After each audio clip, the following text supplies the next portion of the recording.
विधानसभा का चुनाव की अधिसूचना जारी हो चुका है। आज से झारखंड के जो 43 विधानसभा चुनाव क्षेत्र में मतदान का प्रक्रिया जो आज से नॉमिनेशन भी शुरू हो गया है। अभी हम गढ़वा विधानसभा चुनाव क्षेत्र के एक ऐसे दिग्गज राजनेता से के पास श्री गिरिनाथ सिंह के पास पहुंचे हैं, जिन्होंने इस क्षेत्र के एक एक गांव, एक एक इलाके पर, इनको कहा जाता है कि जहां जैसे कवि के बारे में कहा जाता है कि कभी कोई पत्थर कहीं फेंके, कोई व्यक्ति कहीं पत्थर फेंके तो वहां एक कवि मिल जाता है। वैसे ही कोई ऐसा गांव, कोई ऐसा इलाका नहीं है, क्योंकि इन्होंने इस क्षेत्र का लगातार 4 वर्ष बाद 17 वर्ष प्रतिनिधित्व किया है कि इनके लोग नहीं हैं। और नए सिरे से 2019 के चुनाव के बाद ये 24 में पुनः क्षेत्र में आए हैं। पिछले 5 महीने से लगातार क्षेत्र में जनसंपर्क में है। हम जानना चाहेंगे कि जो वर्तमान चुनाव है, इस चुनाव में वो क्या अनुभव करते हैं, उनका क्या अनुभव है या नया अनुभव क्या है। एक अनुभवी नेता अभी आज का संदर्भ जो है, आज का जो वर्तमान परिस्थिति उसको किस रूप में देख रहा है। जो 2009-10 की चुनाव थी 9 की और आज 2024 में लगभग 15 साल के अंतराल में निश्चित रूप से गढ़वा विधानसभा का प्रदेश में परिवर्तन है और काफी परिवर्तन है।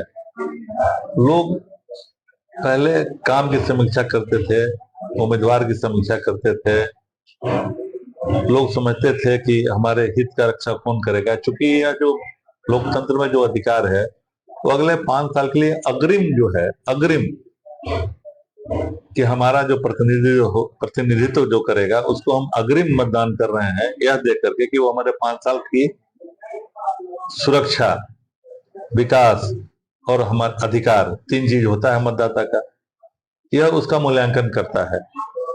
तो आज के परिस्थिति में तो लोग जिस तरह का वातावरण बना हुआ है, आपसे कुछ छिपा हो नहीं है, बिल्कुल कमर्शियल वातावरण बन गया है। लोग अभी लगातार आप देख रहे हैं, आचार संहिता लागू हो गई। आज लागू तो जिस दिन से घोषणा हुई उसी दिन से हो गई, 15 तारीख से। जी।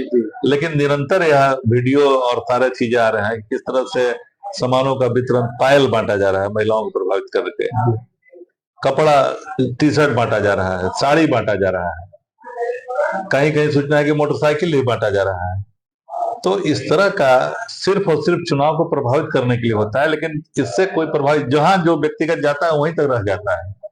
तो आचार संहिता भी तो लागू है, यहाँ के अधिकारी। इसको प्रशासन से मैं आग्रह करूंगा आपके माध्यम से, अविलंब अगर इसको गंभीरता से देखें, नहीं तो बाध्य होकर के हम लोग जिला प्रशासन के विरोध में चुनाव आयोग को हम लोग लिखित शिकायत देंगे। नहीं, आप पिछले 4 महीना से परिवर्तन यात्रा पर हैं और यात्रा के दौरान आप, जैसा कि हम लोगों को सूचना है कि गढ़वा विधानसभा क्षेत्र का कोई ऐसा गांव नहीं है जहां आप नहीं गए हैं। तो अभी विकास का बहुत बड़ा, जो वर्तमान प्रतिनिधि है उनका कहना है कि बहुत बड़ा क्षेत्र का विकास हुआ है। तो आपने क्या विकास देखा गढ़वा विधानसभा क्षेत्र? विकास तो यही है कि 2009-10 में जो योजना, हम गढ़वा शहर की बात कर लें, कि योजना हमने शुरू कराई थी 9-10 में, जिला पूर्ति योजना, मैं उसी चीज को मैं लेता हूँ। 15 साल बीतने के बाद भी आज भी अपूर्ण है। सामने में पानी टंकी है, आप जाकर देख लीजिए, यहीं पर बिशुनपुर महला जहां आप हैं, आज भी पानी नहीं पहुंचा 15 साल के बाद भी। यही इनका विकास है। जिस विभाग के मंत्री हैं, और बाकी 10 साल वाले कार्यकाल के बारे में हमसे बेहतर आप जानिएगा, क्योंकि आप भी हमारे मतदाता हैं।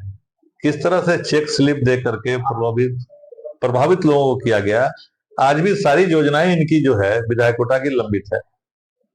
किस तरह का व्यवहार किया गया वो भी छिपा हुआ नहीं है। और हम अपने कार्यकाल का भी कहेंगे कि हमने ऐसा कोई काम नहीं किया हो जिससे कि आम जनता को कहीं तकलीफ हुआ हो, बल्कि सच्चाई हमने बताने का काम किया है। आज आम जनता तो एकदम ठगा महसूस कर रहा है। इस 15 साल में बालू को इन्होंने बारूद बना दिया है। मैं साफ शब्दों में कहना चाहूंगा, बालू को बारूद बना दिया। बालू देखते ही पुलिस ऐसा झपट्टा मारती है जिससे गिद्ध जो है मुर्गी के बच्चा पर झपट्टा मारती है। नहीं, आप जो क्षेत्र में गए तो आप अधिकांश जगह पर आपने एक बड़ा क्वेश्चन उठाया है विधानसभा चुनाव में, भ्रष्टाचार का, कि थाना हो, ब्लॉक हो, अंचल कार्यालय हो, पब्लिक का, जनता का कोई भी काम नहीं होता है। भ्रष्टाचार बहुत अखंड भ्रष्टाचार में यहाँ का प्रशासन डूब गया है, केंद्र बन के रह गया है। चाहे वो थाना हो जहाँ सुरक्षा मिलता है, वहां पर बालू की पैसा उगाही होती है, प्रतिदिन रिचार्ज कराना पड़ता है। अंचल की स्थिति देख लीजिए, एलपीसी से लेकर के रसीद कटाने से लेकर मालबंदी से लेकर के मतांतर जिसको कहते हैं, ट्रांसफर जो होता है केवाला का, उसमें क्या खेल हो रहा है सभी अंचल में कह रहे हैं। मैं इस विधानसभा में बोली लगा के एलपीसी लिया जा रहा है, जमीन का दाम लेकर के। मनरेगा का ले लीजिए, मनरेगा का तो धज्जी उड़ा दिया है। महात्मा गांधी रोजगार योजना के नाम पर यह किसानों के लिए, मजदूरों के लिए योजना शुरू कराया गया था 2004 में यूपीए गवर्नमेंट में। लेकिन आज महात्मा गांधी जी की आत्मा कराह रही होगी कि हमको भी लोगों ने, जिसने राष्ट्र को समर्पित करने के किया, अपना जीवन समर्पित कर दिया और राष्ट्र का निर्माण किया, देश को आजादी कराया, उनके नाम की योजना का भी धज्जी उड़ गया। नहीं, आपने रोजगार का सवाल उठाया, तो रोजगार, झारखंड सरकार का जो रोजगार नीति है, खासकर युवाओं का, और महिला सशक्तिकरण, मैया योजना को ट्रम्प कार्ड ही लोग मानते हैं, तो इसके बारे में आपका क्या सोच है? क्या आप इस पर? रोजगार की समस्या तो यह है कि इन्होंने कहा था कि प्रत्येक साल, मैं साफ शब्दों में कहूंगा, इसी जगह पर 2019 में आके कि 5 लाख प्रत्येक वर्ष नौकरी देंगे अर्जुन जी। लेकिन मैं दावे से कर रहा हूं कि आप इनके 5 साल पूरा हो गया, 5 साल पूरा हुआ ना हेमंत सरकार का, तो आप देख लीजिए टोटल में 5000 भी नौकरी नहीं मिला है। 25 लाख की जगह पर 5000 ऑफिशियल में कर रहा हूँ, आउटसोर्सिंग की बात नहीं कर रहा हूँ। 5000 ही सरकारी नौकरी आप शुरू से सूचना का अधिकार पर ले लीजिए, सभी भी गांव में 5000 भी बहाली नहीं हुई है। यहाँ तक कि सिपाही की बहाली भी नहीं करा सके, उत्पाद विभाग का सिपाही का बहाली नहीं हो सका, वन विभाग में आरक्षी का जो बहाली होती है, वन रक्षी का, वह भी नहीं हो सका, किसी विभाग में बहाली नहीं। यहाँ तक कि अमीन का, मामूली एक राजस्व विभाग में अमीन का पद होता है, उसकी बहाली आउटसोर्सिंग से ही कर रहे हैं। क्या मतलब है भाई? आपके यहाँ पद खाली है, उसका पद सृजन है, उसका पैसा आप निकालते हैं, बजटीय वो बंद है सारे पदों के अगेंस्ट में, उसके बाद भी आप बहाली 5000 भी 5 साल में नहीं कर सके। आप 25 लाख की बात किए थे, उसके बाद कहे थे कि हम नई नौकरी देंगे तो बेरोजगारी भत्ता देंगे। 1 रुपया किसी को भत्ता देने का काम आपने नहीं किया। किरासन पेट्रोल करके कि हम सब्सिडाइज पेट्रोल देंगे, कितना आपको मिला है पेट्रोल? आप बताइए, अभी तो नागरिक है ना झारखंड के, जमीन का किसान, युवा, सब उसके सबको ठगने का काम किया, ठगने का सरकार ने काम किया। जहां तक मैया योजना की आपने चर्चा किया है, ये ट्रम्प महिला सशक्तिकरण की कार्ड नहीं है, ये ब्लैक कार्ड है इनका। इस पर विश्वास लोगों को नहीं हो रहा है, क्योंकि विधवा पेंशन, वृद्धा पेंशन और विकलांग पेंशन रोक करके आप मैया योजना में पैसा जो डाइवर्ट करके बंटवा रहे हैं 2 महीना से, यह लॉलीपॉप है, विशुद्ध रूप से लॉलीपॉप है।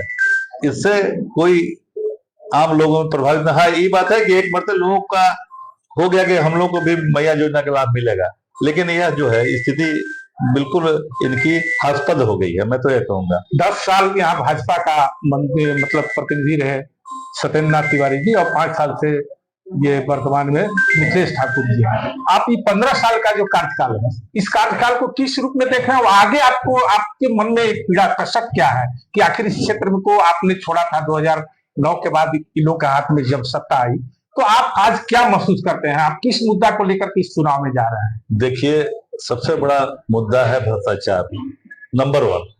15 साल में नर्क में इन लोगों ने 15 साल में दोनों प्रतिनिधि नर्क में मिला दिया इस क्षेत्र को। आम लोगों का विश्वास खत्म हो गया कि हमको अधिकार जो है वह कैसे प्राप्त होगा। आम आदमी का विश्वास खत्म हो गया। आम आदमी महसूस है कि कितना दाम दें कि हमारा काम हो, यह स्थिति में आ गया, नंबर 1। नंबर 2, बेरोजगारी और पलायन यहाँ पर नीति बन गई है। इसको ठोस रूप से, गंभीरता से, जो भी मनरेगा की योजना हो, बिचौलिया नहीं, मजदूर को मिलना चाहिए। सिंचाई कूप में वही लूट है, सारा पैसा वेंडर के खाता में जा रहा है। वेंडर जो 65% जो हमको सूचना मिल रही है, 65% कमीशन काट करके पैसा दिया जा रहा है। उस 65% में, यह मैं नहीं कहीं, एक बीपीओ पकड़ाया था चिनिया प्रखंड का, अनुसूचित जाति का ही था लड़का। बोले कि हमको पकड़ के क्या कीजिएगा, तो छोटा मछली है। कितने लोग इतना परसेंटेज लोग लेते हैं। सारे पदाधिकारियों का नाम उसने ऑफिशियल दिया था एसीबी को, लेकिन क्या हुआ? उस पर कोई कार्रवाई हुई क्या? तो यह गूंगी, बहरी और एकदम मतलब दिशाहीन सरकार हो गई। सिर्फ और सिर्फ लोगों को लॉलीपॉप, यही मैया है लॉलीपॉप, और गोगो भी लॉलीपॉप है। हम करें अपने कार्यकाल में क्यों नहीं किए गोगो? मैं पूछना चाहता हूँ, सवाल खड़ा करना चाहता हूँ, क्यों नहीं किए? कौन रोका था इनको? इस सरकार में थे, वो भी बहुत विकास करते थे, बोलते थे कि सब मुखिया चोर है, वही बहुत ईमानदार है, लेकिन जनता उनको सबक सिखा दी। जो दूसरे को चोर कहता था, चोरी खुद करते थे और दूसरे को चोर कहते थे ना कि सारा मुखिया चोर है एक लाइट में। असर क्या हुआ? जनता क्या सबक सिखाई कि अपने जो है जमीन खसक गया। झारखंड का जो वर्तमान राजनीतिक परिस्थिति है, आप तो चूंकि एकीकृत बिहार में मंत्री रहे हैं, झारखंड प्रदेश में किसी बड़े पार्टी का प्रदेश अध्यक्ष रह चुके हैं, आज का जो झारखंड की राजनीति है, इस पर आप प्रदेश स्तर की राजनीति पर क्या कहना चाहेंगे? देखिए, राजनीति नहीं हो रही है यहाँ पर। राजनीति होती है आम जनता की सेवा के लिए। ये लूट खंड बन के रह गया है। दुख हो रहा है कि 24 साल के बाद भी बेरोजगार अपने अधिकार के लिए भटक रहा है। पलायन नीति बन गई है। जिस उद्देश्य से झारखंड निर्माण हुआ था, आज विपरीत हो गया है स्थिति।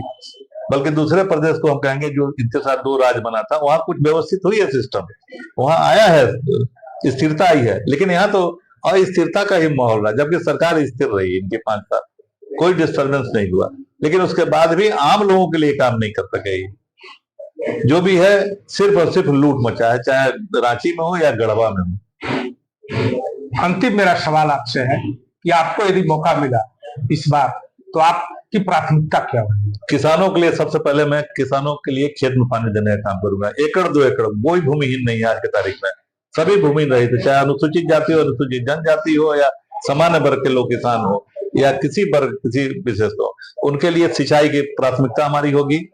पलायन न हो इसके लिए हम रोजगार सृजन यहीं पर करेंगे, क्योंकि हमारे पास हैंड है।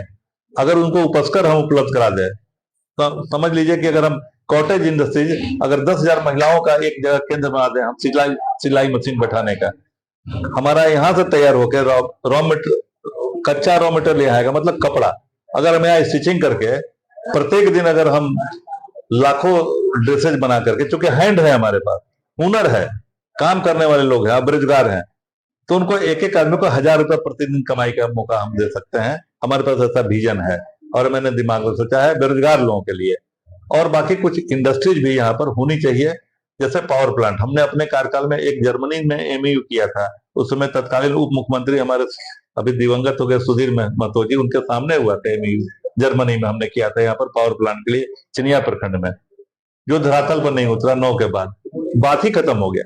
कनहर सिंचाई योजना, उसका आप तो कोई चर्चा नहीं करता था, बहुत बड़ा इश्यू है। मैंने यह प्राथमिकता थी गढ़वा जिला के लिए, और आंशिक नहीं 20% पलामू, 80% गढ़वा। कनहर को लोग भूल ही गए। यहाँ तक कि एक रेहल सिंचाई योजना हमने शुरू कराया था, जो आज भी 15 साल में अपूर्ण रह गया है, उसको भी लोगों ने पूरा नहीं किया। 15 साल हो गया रेहल, उससे कम गढ़वा प्रखंड कुछ गांव पटेगा। रेहल जिंदा नाला है, जिंदा नदी है, नाला नहीं नदी है, लेकिन उसकी भी स्थिति है। सिंचाई पर तो कोई काम ही नहीं किया 15 साल में। काम यही हुआ कि मनरेगा के कुआं में जबरदस्त 50% उगाई हुई। मनरेगा के कुआं का एस्टिमेट 4 लाख कुछ हजार है, लेकिन लाभुक को मिलता है कुछ 1,000 रुपया, कुछ 1,000, बाकी सब पैसा वेंडर खाते में चल जाता है और सारा पैसा बंदर बांट हो जाता है। यही स्थिति है कुआं की। अंत में हम आपसे, हमारे दर्शकों से आप क्या अपील करना चाहेंगे इस चुनाव के संदर्भ में? निश्चित रूप से हम दर्शक भाइयों से, बहनों से, बुजुर्गों से, नौजवानों से आग्रह करेंगे कि क्षेत्र के सुशासन के लिए ऐसे आदमी को निश्चित रूप से आपको चयन करना चाहिए जो बेदाग हो। एक सीबीआई के घेरे में आदमी है और दूसरा ईडी के घेरे में है, कोई छिपी हुई बात नहीं है। इसलिए निश्चित रूप से बेदाग लोगों को आना चाहिए, ताकि आम लोगों की सुरक्षा हो सके, आम लोगों का अधिकार मिल सके। यही मेरा अपील होगा। चलिए, थैंक यू, धन्यवाद।